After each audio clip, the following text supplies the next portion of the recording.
Hey guys, Redneck Mini 14 here. A little while ago I did a video showing off my Smith and Wesson pistols and showing the evolution of the Smith and Wesson Model 3959 into the 5906, 5904. And I thought I might as well make a video explaining which one of those pistols out of the three that I own that I like the best and why. And honestly, I have a little bit of trouble deciding between these two.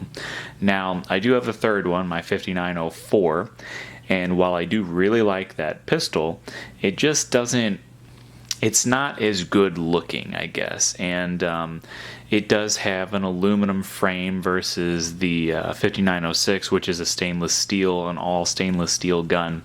So definitely between at least the two of them, I would definitely choose the 5906 over the 5904, and so that's why I didn't bring that gun out. But as far as the original Model 39, which is what all of them stem off of, you know, which one do I like better, the Model 39 or the Model 5906?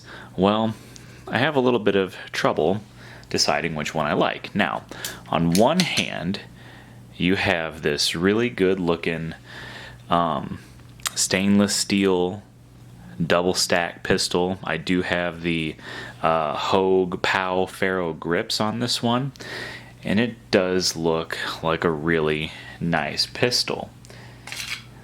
Again, 15 plus 1.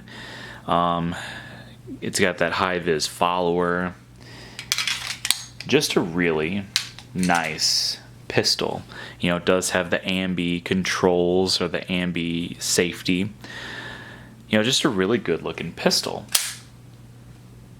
And a really fun to shoot pistol. But then you have the original Smith and Wesson 39. This is a collector's piece right here. Now this one is not super pretty.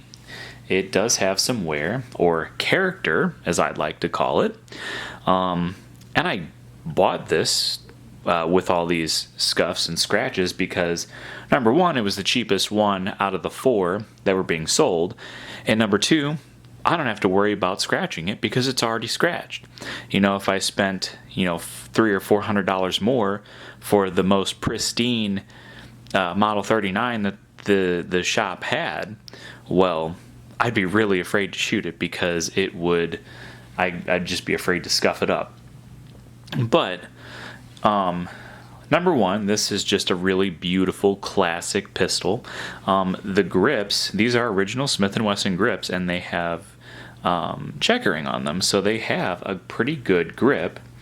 And it does have a pretty good grip on the back strap as well, versus the 5906, which on this one is smooth because of these grips that I put on it, but that's okay. However, it's smooth on the front strap, whereas this has some serrations on the front strap. So, you know, a little bit of grip on the front, but a lot more grip on the sides and on the back. And the good thing about the 39, or even the 59, or the like the 5906, or not 5906, the 659, the second generation guns, they have metal mainspring housings, back straps right here. It's all metal. On that gun, the mainspring housing is the grip, so it's a little more fragile. Well, actually, it's a lot more fragile. But it's more fragile if it had the original plastic grips. But it's just a beautiful blued steel gun, single stack. So it only has 8+1, but that's okay because of the reason I bought this is not to be a concealed carry piece, but more of an open carry coyote defense piece. And other than that, it's very similar to the 5906. It does not have the ambi safety, but I'm right-handed, so that doesn't really matter. The sights, I believe, are adjustable for windage and not elevation, much like the sights on the 5906, they are not adjustable for elevation. So these guns are not too dissimilar. One more thing. So they both have rounded trigger guards, but the 5906 has checkering on the front, so you can have your other finger resting on the trigger guard if you choose to shoot that way. I typically don't shoot that way, but that's just another thing to show off there. Other than that, they come down very much the same. The 39 has a barrel bushing, but that's no big deal. One other thing the 39 has is a lanyard loop. Of course, again, that doesn't really matter. Who even uses a lanyard loop? So, which one of these guns do I like better? Because I like certain things on one and certain things on another. So, I really like the metal mainspring housing, the checkering on the back strap. I really like that. I really like the grips on this pistol over that one. I definitely like these grips over the original plastic grips. I really like the contrast of the blued steel and the anodized aluminum with the really beautiful grips. I just really like these grips, even though they're a little worn, but they're good looking grips. I do like these grips too. I like the stainless steel, all stainless steel. That has aluminum on it, so this is all stainless steel, but it does not have a metal mainspring housing. If I were to drop this and the pin on the grip broke or the grips themselves broke, this gun would be useless. And so that is definitely a factor in deciding which one I like better. But this does have 15+1, that has 8+1, so that's another thing to consider. So which one out of these two would I choose?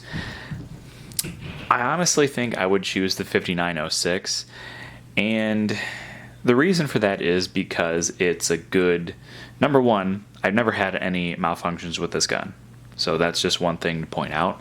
I've had a couple with this gun, but that's just because the gun's old. It probably has a worn extractor and it needs to be replaced. So that's not like a huge deal. I didn't buy either one of these guns for actual home defense or concealed carry or anything like that. But like I said, I didn't have any malfunctions with that particular gun as of yet. The other reason that I really like the 5906 is because it's all stainless steel. I really have a thing for stainless steel guns. I just think they're much better looking than blued guns. Now, this is one of my most beautiful blued handguns for sure, even though it's got a few wear marks on it, but this is definitely one of the top blued handguns I have. But this pistol here, the 5906, it's all stainless steel, so that just makes it better. The best, well, I'm not going to say this would be 100%, but most of the time, like, the best blued handgun is not going to be quite as good, in my opinion, as as far as finish and looks go. It's not going to be as good as a stainless steel gun. That's just my opinion. Now, this particular 5906 was polished, and normally they would be more of a flat stainless steel. This polish really makes it look a whole lot better than if it was just the flat stainless steel that they usually came with. Whoever had this before me did a really good job at polishing this up and just made it that much better. The only thing I really don't like about this gun, like I said, is the mainspring housing and the fact that if you drop it and it breaks, then the gun is useless and you have to get a whole new grip, and that's just not cool. But everything else about this gun, well, most everything else about this gun I like better than the 39. Now, I don't have any second generation Smith and Wessons, and I really wish I did, because if I had myself like a 659, which is the the stainless steel second generation, or even like the compact version like the 669. You know, one of these days I would like to get one of those guns. I think that would be a nice addition to my collection, and if one of these days I actually did get one of those guns, you know, a stainless steel second generation Smith and Wesson 59 series, it's very likely that that would definitely top the 5906 for which one I like best, mainly because it would have a metal mainspring housing and it would be just a more durable gun as far as that goes. But other than that, I really like the 5906 over the 5904, the 59, the 39, the 459, you know, all the blued guns. I just really love the stainless steel Smith and Wesson pistols. So anyway, that's my favorite out of the three that I own. So yeah. Hey, before I go, I just thought I'd remind everybody that I do have a second channel called Redneck Off the Range. Over there, I post most of my non-gun related content, so whether it's a video on my new tractor, my power tools, my projects that I'm working on, maybe wild game recipes, or just a random vlog, I post all of this kind of content over on my secondary channel. So if you're interested in that kind of stuff, go check it out, Redneck Off the Range. But that's all for this video, so subscribe to my channel, like me on Facebook. I'm Redneck Mini 14, and until next time, be safe.